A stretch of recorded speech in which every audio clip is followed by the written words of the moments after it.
Hey guys, Matt from Catch Co here. Summertime, pleasure boaters are out, fish have moved offshore, so I'm gonna fish out here. We're sitting in about 20 feet of water. I'm gonna start us off with a big crankbait. I'm gonna throw this Strike King 8XD. It dives 20 plus feet. What I really like about this crankbait is the contrasting colors on it. When you get 20 feet down in the water, not a lot of light reaches it. So you want something that the fish can really key on. The great thing about this color is you've got this bright chartreuse on the side and then a dark back. For some reason, it just seems like the fish can really key in on the baits when they have a nice contrasting color. So I've got this paired up, 15-pound fluorocarbon line, so it dives deep enough, but also at the same time, I won't get broken off on things like big fish or shell beds. On a 7'11" medium heavy action rod, but it's got a lot of whip, parabolic. I'm gonna throw it out as far as I can. Reel it down with this 5.1 to 1 gear ratio reel and see if we can find any active fish offshore. So I'm gonna get my rod tip down and crank it pretty quick the first few times to get it deep enough, and then nice slow retrieve, but also experiment with retrieve speeds. Whether it's fast or slow, you just gotta let the fish tell you what they want. The way I have our boat set up right now is we're fishing uphill, which means I'm casting into deeper water and bringing it up into shallower water. I find that's a good way to maintain bottom contact. Great thing about the Strike King 8XD is it kind of fills that middle ground. For a really long time, the Strike King 6XD was super popular. And it caught a lot of fish, won a lot of tournaments, especially in the Tennessee Valley. And then they came out with the 10XD, which is this huge oversized crankbait. The 8XD fills right in the middle. It's got the same body style as the 6XD, just dives a little bit deeper, so a little bit larger as well.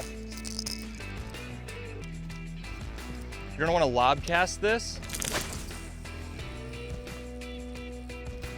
Since it's such a heavy lure, it's hard to cast overhand. It's much easier to lob cast it. We saw some fish on the graph. We're gonna see if they're fired up.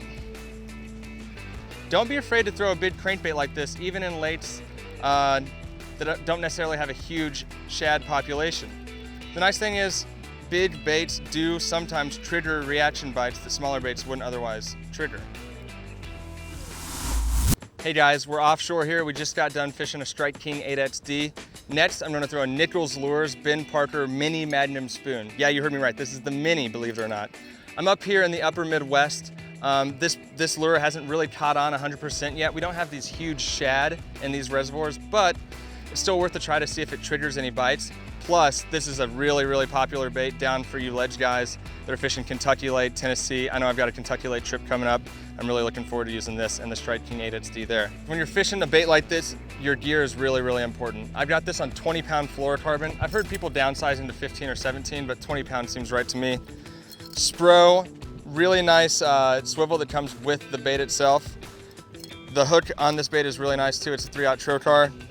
I've got this on a 7'9" heavy action flipping stick and a nice heavy duty reel.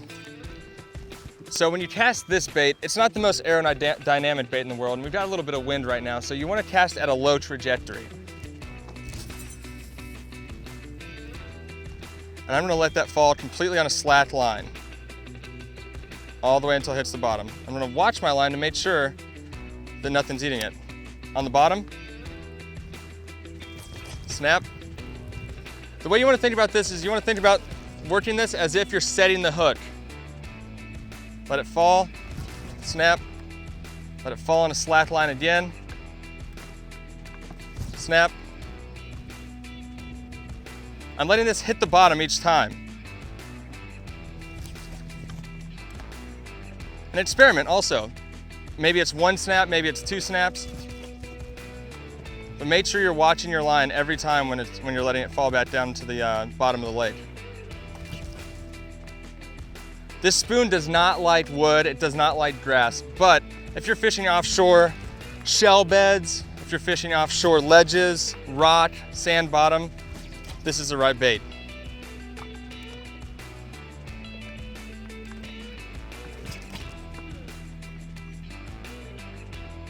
And you can see why your gear is so important. This is a pretty aggressive, violent way to use a bait, and it'll wear you out, but you can wear some fish out on it too. All right guys, now it's time for a classic offshore bait. This is a football jig. This is the Buckeye Lures football mop jig paired with a Strike King structure bud and peanut butter jelly. This combo is just absolutely dynamite offshore this time of year. The living rubber skirt obviously makes it look like a really big profile underwater. It flares out really well, and the structure bud is a pretty large profile as well. These colors complement each other really, really well. I'm throwing this on 15-pound fluorocarbon. This is just a 7-foot medium heavy rod. And there's a few different ways you can throw this. One of my favorite things to do is to throw this out, and especially if I'm on a new lake or if I'm learning a little bit about the offshore point that I'm fishing, I'll just start dragging it. Because your Lowrances, your structure scan, your down imaging, all that's really nice to see what the bottom looks like. But I feel like it's also really helpful to feel the bottom. Sometimes you can tell if it's hard or soft bottom on your screen, but this is just a really good way to tell whether it's rocks, shells, etc. So I'm just casting out and just dragging it along the bottom, fishing it almost like a Carolina rig. And I can feel that it's a pretty silty bottom right here. This is a great way to catch fish when they're not very active. Say the school was fired up, but then they stopped biting for a while, and you're trying to just get those, you know that there are fish still down there. This is a great way to catch some of those inactive fish just by dragging this along the bottom. However, if you want to try to catch some of those more active fish, or if you want a reaction bite, you want to trigger one of those reaction bites, you can stroke it, and I'll show you how to do that now.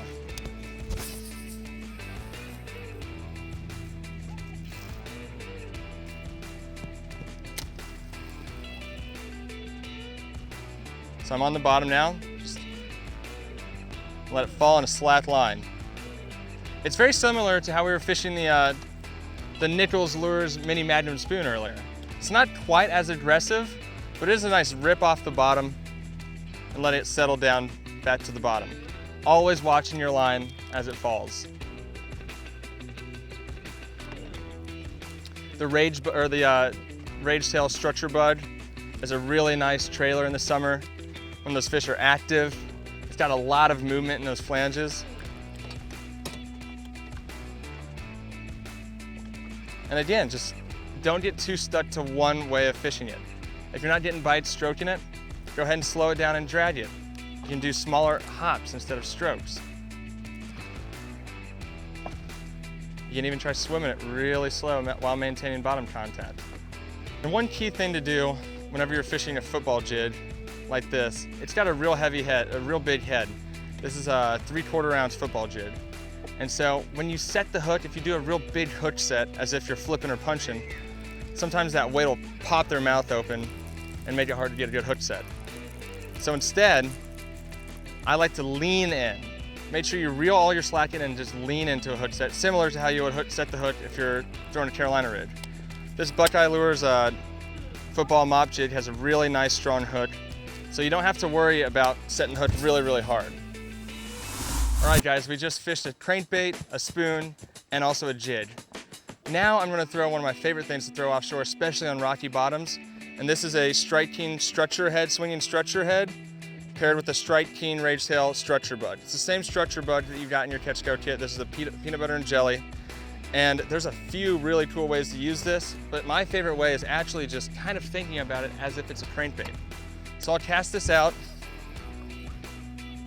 let it swing and hit all the way at the bottom, watching the slack line. I'm casting this up into 12 feet of water right now. And then just reeling it really slowly, maintaining bottom contact. I'm not jerking it, I'm not stroking it off the bottom, I'm not hopping it, I'm just gonna reel this nice and slow. It looks like a crawfish just scurrying across the bottom. You can feel the tick, tick, tick of the rocks, each rock, each hard spot. This is a great alternative to crankbaits, whether you're out fishing on Pickwick or Kentucky Lake, and every single person's throwing a 6XD or an 8XD or a 10XD. You can switch it up, follow those same people up, and throw this structure bud on a swinging structure head and catch some of those fish. This is a great bait if you're fishing off the back of the boat and your buddy's fishing a crankbait or a spoon on the front. It comes through structure really, really well. So if you're fishing offshore, you know, brush piles, or you know that there's a lot of big boulders on the bottom, you're not gonna get hung up throwing this. I'm throwing this on 15-pound fluorocarbon with this medium heavy rod, 7 foot. Throw this on whatever you're comfortable with though. Again, just reeling it nice and slow. This is a 6.1 to 1 gear ratio reel. You can slow it down even more. But one thing to keep in mind is when you're fishing this, you have to make sure you get a good hook set. Oh, I just had a bite right there. You have to make sure you get a real nice hook set because you are Texas rigging this. So it's important to really drive that hook into the fish's mouth.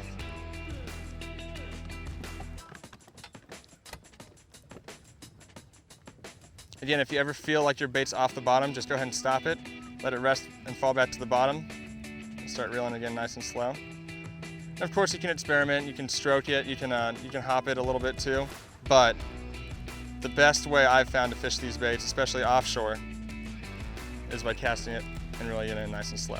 And the good thing about the Rage Structure Bug, is that it's super versatile. I can go ahead and throw this out here offshore for big bass offshore, and then we can go ahead and Texas rig it and move in shallow and start flipping and pitching with it. It's a really nice all-around soft plastic. All right guys, late summer, it's a great time of year to fish offshore. This kit was really designed with people in mind that are fishing that 18 to 25 foot range, most often in like the Tennessee Valley, but there's also some lakes in the southeast and south where this really excels as well. But also, you northern guys, don't forget to try some of these baits there as well, because not very many other people are doing it. You can catch some really big fish that way. Again, this was our offshore kit. We hope you enjoyed it.